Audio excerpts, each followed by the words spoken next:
आज हम बात करने वाले हैं इतिहास की शायद सबसे कामयाब नाकामी के बारे में। ये कहानी है एक ऐसे एक्सपेरिमेंट की जो बुरी तरह फेल हुआ और उसी नाकामी ने फिजिक्स की पूरी दुनिया को हमेशा हमेशा के लिए बदल कर रख दिया। ये कहानी है माइकलसन मॉर्ले एक्सपेरिमेंट की। चले इसी सवाल के साथ शुरू करते हैं। सोचिए, क्या ऐसा हो सकता है कि किसी एक्सपेरिमेंट का फेल हो जाना ही ब्रह्मांड के सारे नियम बदल दे? ये सुनने में अजीब लगता है ना? लेकिन 19वीं सदी के साइंटिस्ट के लिए माइकलसन मॉर्ले एक्सपेरिमेंट का नतीजा बिल्कुल यही था। ये एक ऐसी जासूसी कहानी थी जहां जिस सुराग की तलाश थी वो मिला ही नहीं और उसका न मिलना ही सबसे बड़ा सुराग बन गया। तो आखिर ये वैज्ञानिक किस चीज के पीछे पड़े थे? वो एक ऐसी चीज की तलाश में थे जो हर जगह थी पर दिखती नहीं थी, जिसका कोई वजन नहीं था, पर जिसके बिना ब्रह्मांड की कल्पना भी नहीं की जा सकती थी। वो एक प्रेत हवा का शिकार कर रहे थे जिसका नाम था ल्यूमिनिफेरस ईथर। देखिए, उस समय के साइंटिस्ट के लिए ईथर का होना बहुत जरूरी था।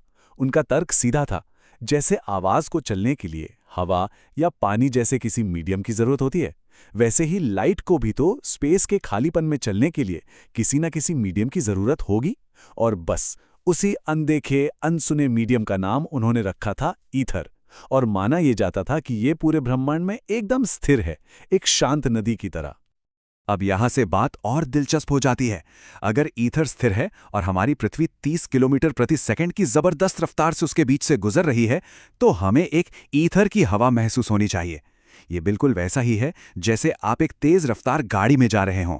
भले ही बाहर हवा बिल्कुल शांत हो, आपके चेहरे पर तो हवा लगेगी ही, है ना? बस वैज्ञानिकों का यही मानना था कि वो इसी ईथर हवा को माप सकते हैं, ये देखकर कि लाइट की स्पीड पर इसका क्या असर पड़ता है। और इस मुश्किल चुनौती को स्वीकार किया एक ऐसे इंसान ने जिन्हें अपने समय के सबसे बेहतरीन एक्सपेरिमेंटल फिजिसिस्ट में से एक माना जाता था, एल्बर्ट माइकलसन। साल था 1881, जगह थी बर्लिन, और माइकलसन तैयार थे इस प्रेत हवा को पकड़ने के लिए। माइकलसन का आइडिया सच में कमाल का था। उन्होंने एक ऐसा डिवाइस बनाया जो लाइट की एक किरण को दो हिस्सों में तोड़ता, उन्हें एक दूसरे से 90 डिग्री के एंगल पर अलग अलग रास्तों पर भेजता और फिर उन्हें वापस मिलाकर देखता। लॉजिक ये था कि अगर एक किरण ईथर हवा के साथ बह रही है और दूसरी उसके खिलाफ, तो उन्हें वापस आने में थोड़ा अलग अलग टाइम लगेगा। और जब वो वापस मिलेंगी तो टाइम के इसी छोटे से फर्क से एक खास पैटर्न, जिसे फ्रिंज कहते हैं, थोड़ा सा खिसक जाना चाहिए। लेकिन एक बहुत बड़ी दिक्कत थी। ये उपकरण इतना ज्यादा सेंसिटिव था कि पूछिए मत।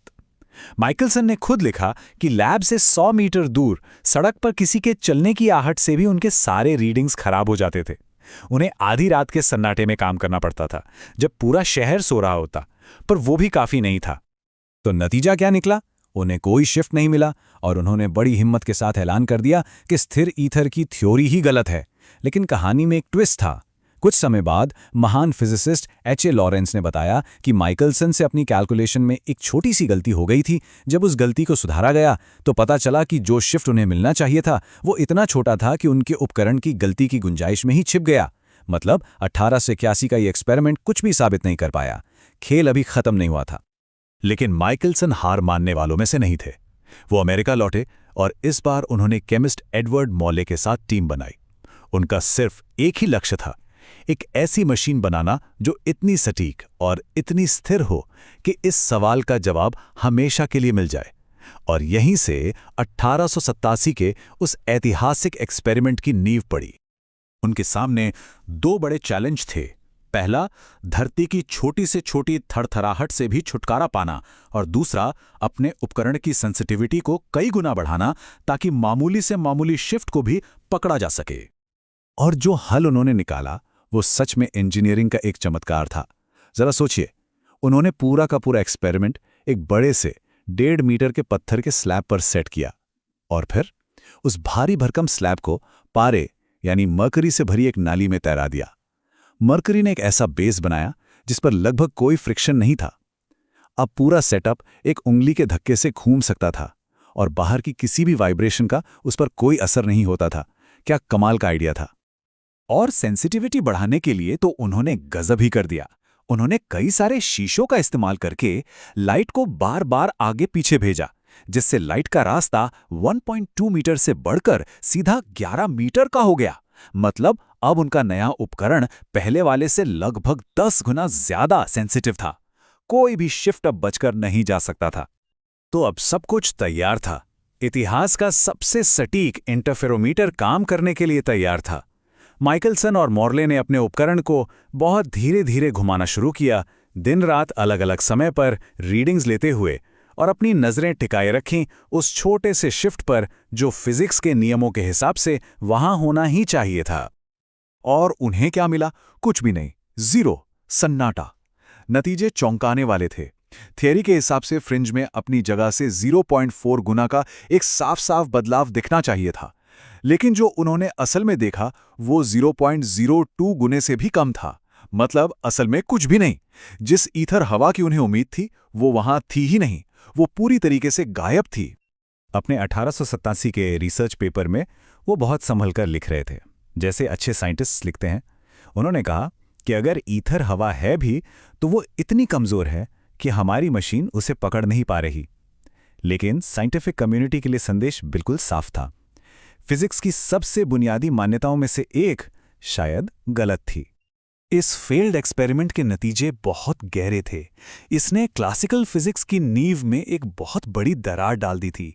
अगर ईथर नहीं है तो लाइट खाली स्पेस में चलती कैसे है? और अगर हम पृथ्वी की गति को माप ही नहीं सकते तो गति के बारे में हमारे नियम क्या हैं? अचानक बहुत सारे सवाल खड़े हो गए थे। कुछ साइंटिस्ट्स ने तो ईथर को बचाने की आखिरी कोशिश भी की। फिट्जगेराल्ड और लॉरेंस ने एक बड़ा अजीब सा आइडिया दिया। उन्होंने कहा कि शायद ऐसा हो कि जब कोई चीज ईथर में चलती है तो वो चलने की दिशा में ठीक उतनी ही सिकुड़ जाती है जिससे शिफ्ट का असर खत्म हो जाता है। ये एक चालाक आइडिया था, पर ये एक जुगाड़ जैसा ज्यादा लग रहा था। माइकलसन मोर्ले का ये शून्य परिणाम वो पहली कड़ी थी जिसने एक पूरी चेन रिएक्शन शुरू कर दी। इसी की वजह से लॉरेंस फिट्जगेराल्ड का आइडिया आया, और फिर 1905 में एक नौजवान पेटेंट क्लर्क एल्बर्ट आइंस्टाइन ने एक ऐसा क्रांतिकारी आइडिया सामने रखा जिसने इस पूरी पहेली को हमेशा के लिए सुलझा दिया। और यह सोचना कितना हैरत अंगेज है कि माइकलसन का वही इंटरफेरोमीटर वाला सिद्धांत एक सदी से भी ज्यादा समय बाद लाइगो एक्सपेरिमेंट में गुरुत्वाकर्षण तरंगों का पता लगाने के लिए इस्तेमाल हुआ। आइंस्टाइन ने इस पूरी पहेली को एक बिल्कुल नए एंगल से देखा। उन्होंने कहा, क्या हो अगर ईथर हो ही ना? क्या हो अगर प्रकृति का ये एक बुनियादी नियम हो कि लाइट की स्पीड हर किसी के लिए हर हाल में एक जैसी ही रहती है? बस इसी एक सरल से विचार से स्पेशल थ्योरी ऑफ रिलेटिविटी का जन्म हुआ। अब माइकलसन मॉर्ले का शून्य परिणाम एक नाकामी नहीं था, ये आइंस्टाइन के नए यूनिवर्स को सपोर्ट करने वाला पहला बड़ा सबूत था। और ये हमें एक आखिरी सवाल पर लाकर छोड़ देता है। माइकलसन और मॉर्ले जो ढूंढ रहे थे उसे खोजने में तो नाकाम रहे, लेकिन उनकी इसी नाकामी ने ब्रह्मांड के बारे में हमारी पूरी सोच को बदल दिया।